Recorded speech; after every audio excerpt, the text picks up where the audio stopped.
Assalamualaikum warahmatullahi wabarakatuh. Alhamdulillah ya, kita bertemu lagi di dalam episod podcast dan audio siar Keramat Hamka. Kali ini tema kita adalah bagaimana melihat ciri-ciri Rasulullah SAW itu dan garapan yang ditulis oleh almarhum Profesor Buya Hamka, dan saya sebagai biasa ditemani oleh Al-Fadhil Ustaz Azlan Shah Nabis Khan, CEO Arba Foundation, dan tajuk kali ni Dr. Azlan, Ustaz Azlan, kita sebutkan tentang Rasulullah SAW itu dengan kecerdasan spiritual.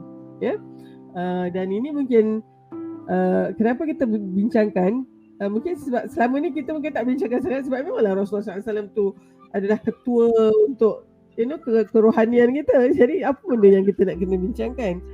Cumanya kita sebenarnya ada nak menyentuh tentang penulisan Prof Hamka yang nanti Ustaz Azlan akan terangkan. Tapi sebelum tu Dr. mungkin bagikan sedikit background tentang kecerdasan ini. Kalau siapa yang biasa dengar Profesor Howard Gardner, dia memang menulis tentang multiple intelligence. Itu buku dia yang pertama sekali memberikan satu pandangan bahawa kecerdasan ini bukan hanya dalam konteks menulis ataupun membaca saja atau mengira saja.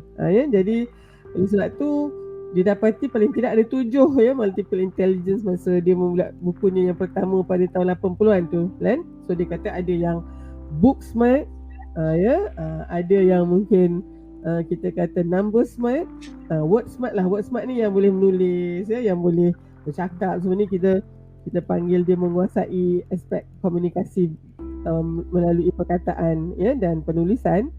Ada juga yang kita panggil sebagai number smart. Dia memang cukup bijak dengan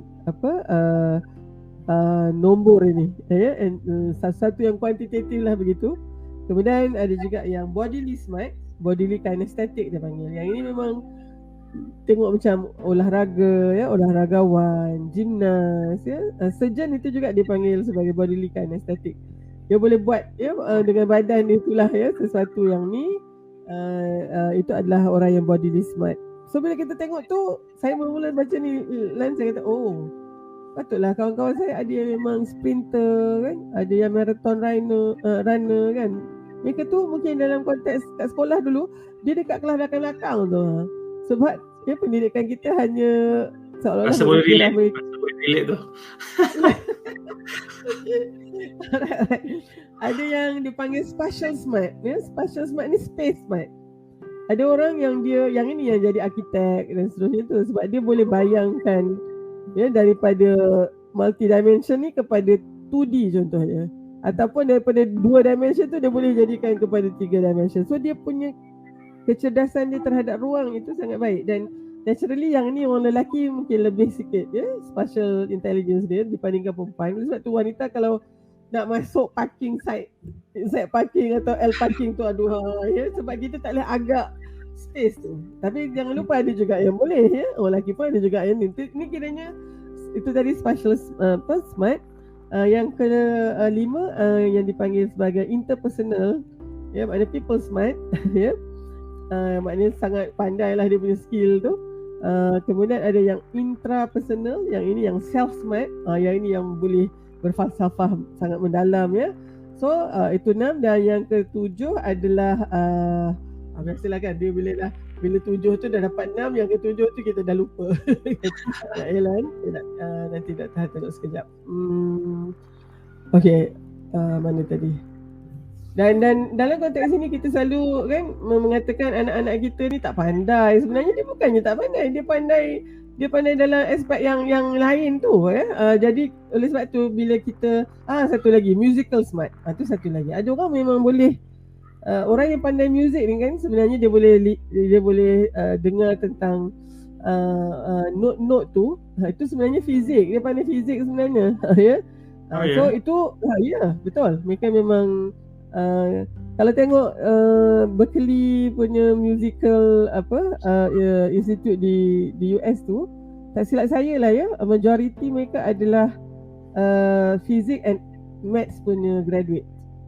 So because order for you to know whether this note has reached that sound atau tidak tu, you have to know a little bit of physics juga kalau you nak main instrumen dan seterusnya. Okay, so 7 tu tadi, dan Howard Gardner sebenarnya dia menambah lagi, ya, yang ke-8 ya adalah dalam konteks naturalist smart, dia panggil nature smart. Yang ini adalah mereka yang memang boleh tahu tentang fauna flora, ya, macam kita tahu Irving tu crocodile punya, yang di Australia yang meninggal tu kan, dan juga Richard Attenborough contohnya kan. These are all people who are nature smart.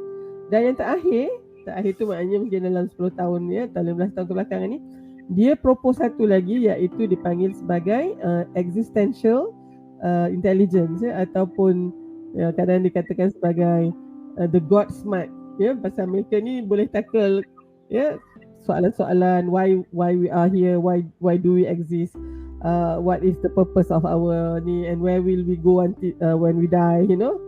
So yang ini ni mungkin juga dinyatakan sebagai kecerdasan spiritual. I think this is actually area yang panjang sikit muhasabahnya, ataupun intronya, Lan. Tapi saya serahkanlah pada Ustaz Azlan untuk menghurai lagi tajuk ini, Rasulullah SAW dan kecerdasan spiritual. Silakan. Terima kasih Dr. Har. Bila dengar Dr. Har sebut tu, Dr. Har kata Howard Gardner basically propose saja ni 10 tahun terakhir.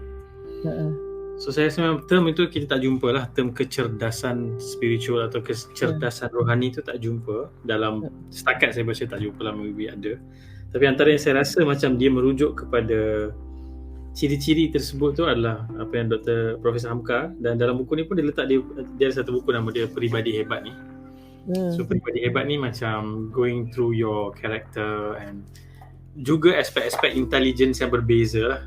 Dekat sini dia bercerita tentang buku-buku Dr. Hamka kan bersifat falsafah hidup, falsafah dan semua angle tu lah sekali dia akan garap dan kata ini semua untuk menyempurnakan satu tujuan yang paling besar, iaitulah untuk menghambakan diri dan serve Allah Subhanahu Wa Taala. So dalam buku-buku tu bila kita lihat sebab bila Dr. Har bagi introduction tu, saya rasa memang jauh lah saya kena belajar dan baca lagi untuk faham dan betul-betul cuba mencari meeting point. Tapi berperasaan halus ni, Dr. Hamka kata kehalusan perasaan adalah hasil peribadi yang kuat. So bila saya baca tentang spiritual intelligence tu, yang mana pada awal Perang Dunia Pertama, pada ketika itu mereka memperkenalkan IQ measurement. Dia buat test dan IQ measurement tu digunakan untuk bawa pemilihan tentera yang dibawa ke medan perang, sebab dia kena sharp, dia kena boleh kira, dia kena boleh baca dan sebagainya. And then after 10 to 20 years datang pula dengan satu quotient yang baru, emotional quotient, sebab rupanya ramai yang kosong, lelah hidup dia bila tak ada part yang ni pula, part emotional quotient ni. So dia tak balance.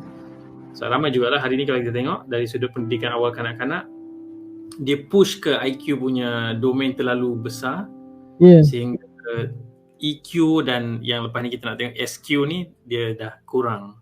Seolah-olah semua diukur keberjayaan adalah berdasarkan yang akademik tadi tu. Berapa A, berapa ni, exam berapa, even sekolah pun sekarang entry point dia dah semakin tinggi dan untuk orang yang ada intelligence yang tidak akademik ni, it's a struggle. Kalau dia tu contoh macam pengalaman sendiri, rasa anak tu macam naturalist tu, duduk dengan pokok, dengan binatang. Dia tak adalah advance sangat nak kira-kira sampai nak tulis-tulis. So bila pergi interview ke sekolah, mungkin dia tak lepas lah untuk masuk, tapi dia ada intelligence lain, sport sebagainya kan. So mungkin benda tu menarik untuk explore lagi.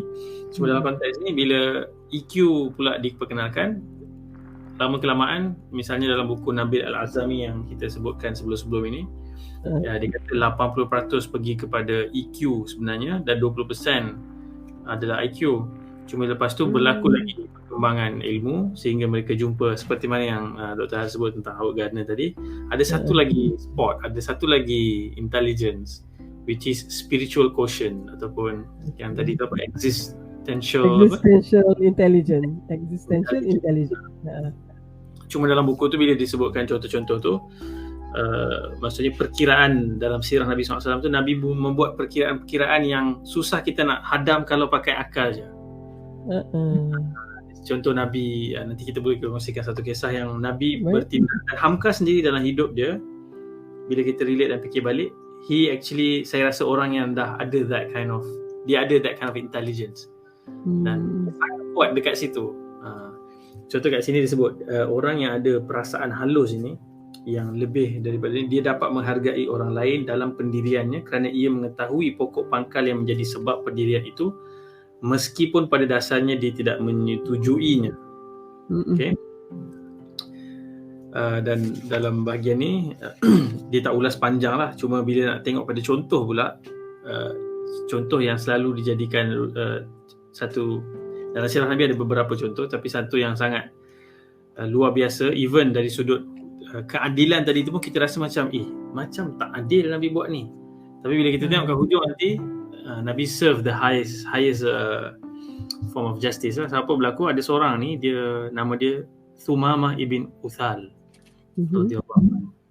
Dia seorang raja di satu wilayah Yamamah pada ketika itu di kawasan utara kota Mekah. So bila lepas berlaku perjanjian Hudaibiyah, Nabi dah diiktiraf sebagai satu kerajaan yang sah oleh Quraisy sendiri sebab mereka buat treaty kan. Otherwise they don't negotiate with terrorists kan. So bila dia dah terpaksa negotiate, dah ni lah, dah sah lah government tu. So berlaku banyak kita panggil MOUs antara kabilah-kabilah ni dengan Nabi Muhammad, dan juga sebahagian yang buat MOU dengan Quraisy, buat perjanjian damai lah. So salah satu king atau raja yang diutuskan utusan oleh Nabi SAW ni pergi kepada Thumamah ibn Uthal ini. Tapi dia buat apa? Dia bunuh semua utusan Nabi dan dia marah. Dia rasa benda tu offending pada dia. Cuma satu masa tu dia bila dia bunuh, of course dalam kod perang ataupun diplomatic punya relationship ni, kalau dibunuh emissary ataupun duta kita, utusan kita, itu istilah perang lah. So Nabi kata nyawa Thumamah ni dah tak ada value. Maksudnya you found him, you kill him.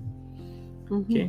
So Thumamah ni buat journey, dia nak pergi umrah hanya dengan satu kumpulan kecil, dan masa tu banyaklah orang-orang Islam ni, dia ada, kita panggil apa, macam peronda lah yang jaga sempadan. Mereka tahan dan mereka tak tahu itu Thumamah bin Uthal.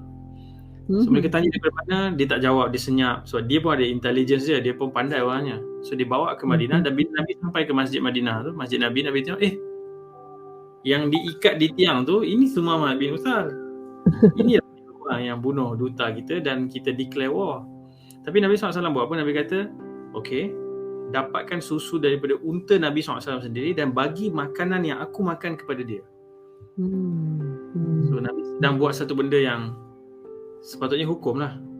Tapi Nabi dalam treatment kepada orang, Nabi memang ada beza. Kalau orang tu dia terhormat, Nabi muliakan dia. Macam Abu Sufyan, bila Nabi masuk kota Mekah, Nabi kata siapa yang masuk ke rumah Abu Sufyan, dia selamat. Sebab ada kedudukan dan kita panggil apa, social standing, ada social standing, status, kita kena appreciate. Kita kena appreciate. Contoh Nabi bila ada Sa'ad bin Mu'adh masuk, Nabi kata qumu li sayyidikum, bangun dan hormati pemimpin kaum kamu ni ya. So apa berlaku? Hari pertama Nabi SAW tanya kepada Thumamah, so macam mana sekarang ni? Apa kita nak buat? So lalu begitulah. Thumamah kata, aku ni nyawanya sangat mahal. Kalau dibunuh harganya mahal, banyak yang akan berlaku. Okay, kalau kau nak maafkan aku ni orang yang pandai berterima kasih. Dan yang ketiga dia cakap apa? Yang ketiga tu saya dah tak ingat pula dah. Lepas tu Nabi kata okay, Nabi biarkan dan Nabi suruh continue treat dia dengan baik. Dia duduk dalam masjid Nabi ni, SAW tak buat apa-apa, tak ada orang pergi dakwah kat dia, tak ada orang pergi debat kat dia. Dia hanya diikat dan dia melihat hari demi hari berlalu. Selama 3 hari Nabi tanya soalan yang sama, jawapan yang sama Nabi dapat. Pada hari ketiga Nabi kata ke sahabat, dia jawab jawapan yang sama. Nabi kata lepaskan dia, suruh dia balik. So sahabat semua macam, oh okay, sepatutnya kita nak kena hukum dia, dia dah bunuh kita punya ni. Tapi sebab taat kepada perintah Nabi, mereka lepaskan. Apa berlaku pada Thumamah? Dia keluar sekejap daripada border tu, pergi ke bahagian kebun tamar. Dia mandi, dia tukar baju, dia datang balik, jumpa dengan Nabi SAW. Dia kata asyhadu la ilaha illallah wa asyhadu anna Muhammadar Rasulullah. Sebelum ini engkau orang yang paling aku benci. Sebelum ini Madinah ni bandar yang paling aku benci, agama Islam ni agama yang paling benci. Sekarang ni ini semua yang paling aku sayang. So Nabi hanya dengan treatment itu Nabi mengubah. Apa berlaku lepas tu? Dia minta izin sebab dia sebenarnya dalam perjalanan nak pergi umrah. So dia sebenarnya dalam sejarah Islam orang pertama yang melakukan umrah. So dia masuk ke Mekah dan dulu ada talbiyah yang standard Quraisy dah setting dah. So labbaik Allahumma labbaik, dan dia akan berakhir dengan la syarika laka labbaik.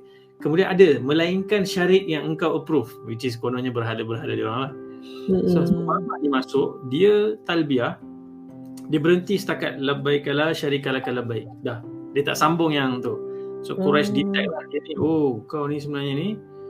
Dan mereka tak sedar sebenarnya Muhammad bin Uthal dia berada di bahagian Yamamah tu. Kalau dia stop trade route, Arab Quraisy akan kelaparan sebab grains ataupun bijirin semua datang daripada Syam ni akan lalu dekat situ. So dia buat benda tu, dia kata aku akan halang semua ni sebab mereka cederakan dia. Aku akan halang semua ni sehingga Muhammad bagi aku kebenaran untuk lepaskan barang-barang dagang ni. So cerita ni panjang, tapi eventually apa berlaku dengan Nabi melakukan gesture yang simple, melepaskan dia tanpa sebarang hukuman dan sebelum tu treat dia dengan baik. Sebenarnya itulah turning point, Kota Mekah akan dibuka. Itulah turning point. Nabi ada upper hand untuk negotiate. Sebab Quraisy surat kepada Nabi, rayu minta tolong bagi tahu kat Uthman buka border. Jangan sekat lagi trade route tu. So bila para pengkaji dan penulis yang cerita tentang spiritual quotient ataupun kecerdasan rohani ni, kalau kita ingat, kalau kita lihat secara satu layernya, hukumannya sepatutnya bunuh dan lah. Tapi so far, as if Nabi nampak jauh sangat ke depan tu, dan gesture Nabi tu, Nabi somehow ada confidence level yang very spiritual yang dia akan masuk Islam. Dia ada ego, dia seorang raja, kita tak boleh treat dia macam orang lain. And bila dia kata aku ni pandai, berterima kasih kalau engkau lepaskan aku, Nabi somehow dapat read dah dia sebenarnya boleh dan akan masuk Islam. So sebenarnya Profesor Dr. Hamka melalui pengalaman yang sama. Saya rasa saya kena cerita ni beberapa kali saya baca, even masa saya tengah baca tafsir surah Syarh, surah Al-Insyirah tu, Alam Nashrah Laka Sadrak, di bahagian akhir tu Profesor Hamka cerita dia dipenjara 2 tahun 4 bulan, dan sepanjang itu dia telah khatam Quran 150 kali, which is dalam masa yang sama dia menulis 28 juzuk tafsir Al-Azhar tu. Sebab 2 juzuk dia dah tulis sebelum dipenjara. So bila dia dibebaskan, antara perkara terakhir yang Soekarno yang memenjarakan dia tulis adalah dia minta Hamka yang sembayangkan jenazah dia. Ahli keluarga, rakan-rakan semua kata jangan, dia dah menzalimi kita, dia menyebabkan waktu Hamka di penjara dia telah di-ban semua buku dia, tak ada duit sampai isteri Hamka terpaksa menjual kain batik sendiri untuk survive. Tapi bila Hamka dapat that kind of note tu, inilah dia magnanimous tu, magnanimity tu, maafkan tu. Hamka cuba menceritakan tentang kebaikan yang Soekarno ada, dan termasuk kebaikan yang Hamka sebut tu adalah dia penjarakan aku, ya, tapi disebabkan dia penjarakan aku lah aku dapat siapkan tafsir ni. So dalam orang semua menghalang dia pergi dan dia solatkan jenazah Soekarno. Dan amazing sangat macam mana kita boleh rasa, sebab dia dah another level lah, dia punya spiritual level so high. Dan sama juga kalau Dr. Har pernah baca dulu, ada seorang novelis ataupun karyawan sastrawan Indonesia, Pram nama dia, Pramudaya tu kan. Dia tulis buku contoh Bumi Manusia, sekarang pun difilmkan. Dia pernah ada konflik yang sangat tajam dengan Hamka sehingga dia tuduh Hamka plagiat buku-buku, contohnya Tenggelamnya Kapal Van der Weyck tu. So pergeserannya sangat tajam, dia kritik Hamka sehingga hubungan tu sangat keruh. Tapi bila anak Pramudaya ni, anak perempuan dia nak berkahwin dengan orang non-Muslim, so syaratnya dia nak bakal menantu tu masuk Islam. So dia kata aku nak kamu belajar Islam, tapi kalau kamu nak belajar Islam, pergi belajar dengan Hamka. Ni orang paling tergaduh ni. So Hamka membaca gesture itu sebagai permohonan maaf, seperti mana tadi dia membaca gesture Soekarno tu sebagai permohonan maaf. So nothing is spelled out, something happens in the different realm. Communication yang very rohani and very intelligent, sangat sharp dari sudut how they interact that way. Dan sebenarnya sampai ke sudut itu tak berjumpa pun, tapi you know, different level. I feel like Hamka kata itu the highest form of kepribadian Ini hanya lahir dari kepribadian yang paling kuat. So saya rasa mungkin itu sisi.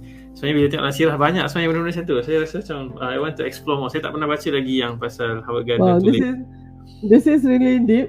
I would say yang Gardner tulis tu datang anggap yang biasa sajalah. Mungkin you and me can be considered having that spiritual intelligence, sebab kita boleh connect dengan, you know, kalau dalam falsafah, wah ni sebab mengajar falsafah, dan ni dalam 3 minggu ni adalah introductory lectures kepada pelajar. Jadi kita belajar tentang metafizik. Okay, so metafizik ni kalau kita lihat, bagi garapan falsafah barat, dia banyak bergantung kepada cara dia berfikir lah. Dan sebabkan otak kita ni terlalu terbatas, maka garapan metafiziknya banyak bergantung kepada otak dia sendiri, dan oleh sebab tu dia tak boleh keluar daripada tu. So dia konsepnya sangat self-centered lah kan, logocentrism tu kan. Jadi so kalau kita lihat dengan teori materialism dia, benda yang nampak saja yang ada, maka yang tak nampak tu tak ada. So kita itulah ini kan.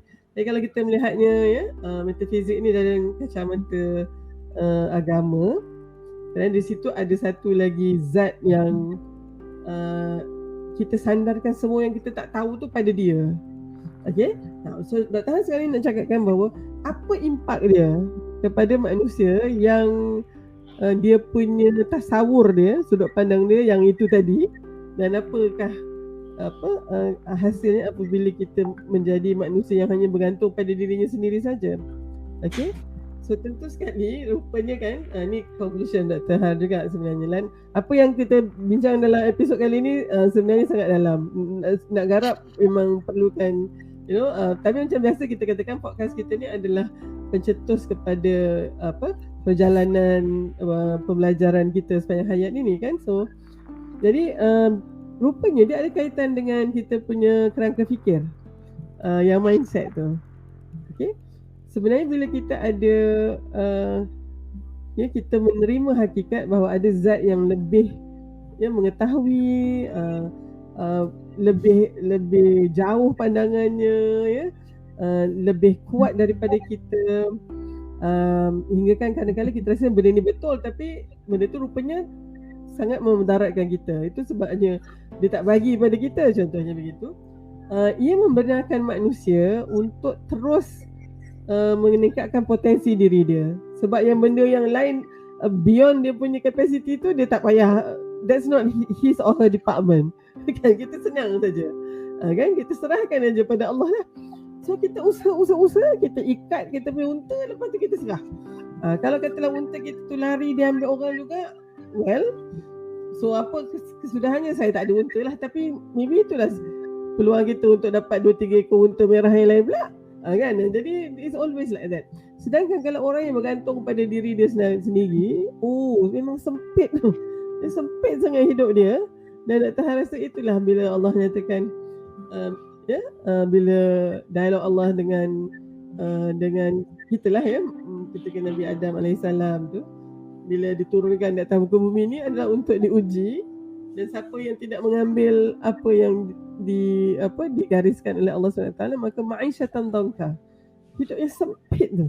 Dan hidup sempit tu datang daripada kerangka fikir yang sangat terbatas, Dan kalau terbataslah kerangka fikir itu, di situlah kita punya kesihatan mental, kesihatan emosi kita merosot tu. Jadi oleh sebab tu akhirnya ajabal amril mu'min tu, kan, miraculous is the life of the believers. Kita ada juga sebut ni dalam episod yang lepas-lepas juga, bahawa semuanya baik bagi orang yang beriman ni, kerana dia beriman tu. Okay, kalau dia diberikan nikmat oleh Allah itu baik, sabar itu baik untuk dia, syukur itu baik untuk dia. Kalau dia diberikan ujian, dia sabar itu juga baik untuknya. Jadi itu sebabnya mungkin bila seorang Muslim itu apa saja keadaan dia, alhamdulillah saja. Alhamdulillahillazi bi ni'mati tutimmus salihat. Itu kalau misalnya untuk yang nikmat dia, maka tahu bahawa nikmat itu tidak akan sempurna tanpa adanya panduan Allah di situ. Tapi dalam keadaan yang mungkin taklah macam yang kita nak, alhamdulillah ala kulli hal. Dan jadi semuanya memuji Allah juga kan. Jadi mungkin itulah rupanya apabila dalam metafizik ni seorang mengambil atheism, ya, maknanya dia tak percaya disebabkan oleh ni. Kalau mungkin Dr. pernah baca buku Jeffrey Lang, ya, dia seorang yang akhirnya revert kepada Muslim, tapi selalu tu dia jadi atheist. Dan dia kata, I was struggling so hard to deny the evidence of the existence of God by being an atheist. Maknanya kalau orang yang atheist ni, dia sebenarnya dalam keadaan yang sangat sempit diri dia sebab dia deny benda yang memang dah ada. Kan? Macam contoh, kita kena makan, kalau tak nanti kita lapar, tapi you deny, kita tak tak, you tak makan pun tak apa, matilah you. Macam itulah kiranya kan. So itu fitrah sebenarnya untuk mengakui bahawa ada lagi satu kuasa yang lebih besar. Dan pada Dr. Har, itu sebenarnya kecerdasan existential tadi tu, spiritual intelligence yang disebutkan oleh Howard Gardner adalah faham dan tahu adanya di situ Tuhan dan mengakuinya. So kalau dia ditanya juga Dr. Har, why are you suddenly saat tu tadi dia sangat dikritik lah oleh dia punya community saintis, ya, sebab tiba-tiba saintis yang begitu sombong mengatakan ni tak ada Tuhan mana dia ni, tiba-tiba Howard Gardner kata there's one more intelligence. Dan selepas tu dia buat buku yang Five Minds for the Future.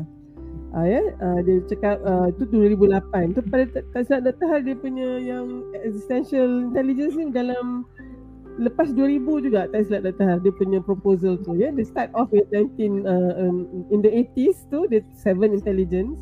The naturalist punya intelligence tu, the nature smart tu is somewhere I think in the 90s. Lepas 2000 tu silap Dr. Har, dia start to, maknanya kalau you terus mengkaji, akhirnya sampai pada tu kan. So dia katakan dunia perlukan 5 mind for the future. You have the discipline mind, synthesizing mind, and also the creative mind. Tapi dia kata these are all, kalau yang siapa yang percaya tentang left and right itulah, these are all left brain punya domain, dia kata. So you need to balance that with 2 more minds, which is the respectful mind and the ethical mind, doing the right thing tu. Okay. Dan dia kata kalau dunia hanya tinggal kepada tiga mind ni saja, habislah, dia kata. Ya, chaotic. Dan dalam ni Dr. Har punya conclusion bila baca description dia, the discipline mind is the sarjana muda punya mind. So you boleh fikir ikut disiplin tertentu. Dr. Har akan ada clinical reasoning because I'm from medical. Ya, bukan jalan, mungkin dari sudut asatizah. Dirasat Islamiah tu dia ada disiplinnya di situ. Another one who is reading law, so dia akan jadi legal practitioner. Engineer will have their own thing. So tu discipline mind. Gardner kata, tak silap Dr. Har, dia kata maybe about actually 30% saja yang ada this discipline mind, higher level, tertiary level of education ni. Two-third lagi sebenarnya tak boleh, tak sampai kat situ. Jadi sekarang macam semua orang masuk universiti because the university actually lower down dia punya bar tu, so everybody can jump in lah, dia katakan. Kalau ikutkan betul-betul, and if you cannot discipline your mind, dia kata, you will always forever work for others.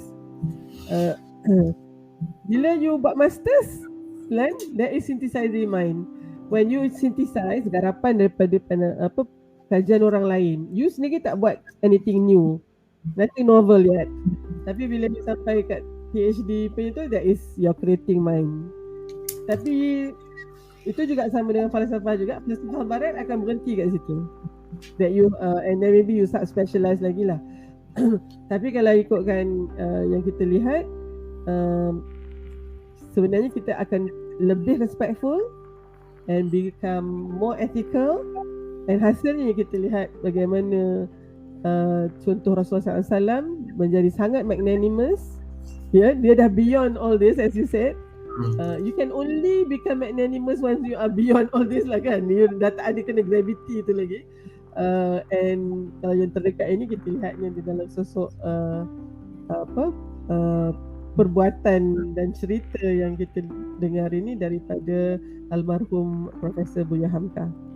Ya, jadi kita rasa sangat tepatlah kita mengetengahkan sosok ini, bukan untuk kita agung-agungkan, ya, sampai kita memuja, ya, sampai tak nampak. Dia hanya manusia biasa seperti kita, tetapi dia telah berjaya untuk mengatasi semua tali-tali ikatan itu. Dan akhirnya mungkin itulah tadi gesture. Cerita-cerita tu sebenarnya cerita yang baru Dr. Hadengar Lan. Thank you so much for sharing. Kalau tak ada podcast ni, Dr. tak tahu lah cerita tu. So insyaAllah kita akan bertemu lagi. Mungkin sebagaimana mungkin yang siapa yang telah mengikuti podcast atau audio siar ni, kita akan keluarkan dalam konteks cluster. So ini ada cluster yang ketiga kiranya kan. Kita dah ada 2 cluster sebelum ni. So kita akan ambil lebih kurang macam 2 bulan begitu sebelum kita akan ni kan semula. Sebenarnya nak bagi masa Lan untuk dia membaca. So dia boleh membantu saya. Dah firing ni. Peneuron semua tengah firing dah ni. Kecerdasan rohani ni apa pula nak kena explore ni. Betul. Dan mudah-mudahan kita menjadi orang yang lebih diberikan pengetahuan untuk kebaikan semua, insyaAllah. Okey Dan, terima kasih banyak ya. Dan kita akan berjumpa lagi mudah-mudahan di episod yang akan datang. Jangan lupa terus bersama dengan Keramat Hamka.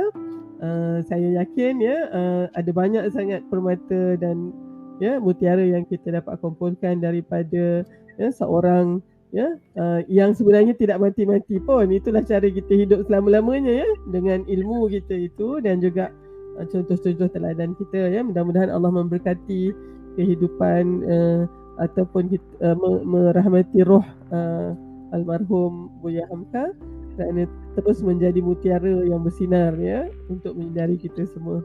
Dan tentu inilah dia warisatul anbiya ya, inilah dia waris kepada ataupun pewaris kepada perjuangan para nabi dan Rasulullah SAW. Itu saja dulu. Terima kasih sekali lagi Lan. Thank you. Wabillahi taufiq wal hidayah. Assalamualaikum warahmatullahi wabarakatuh.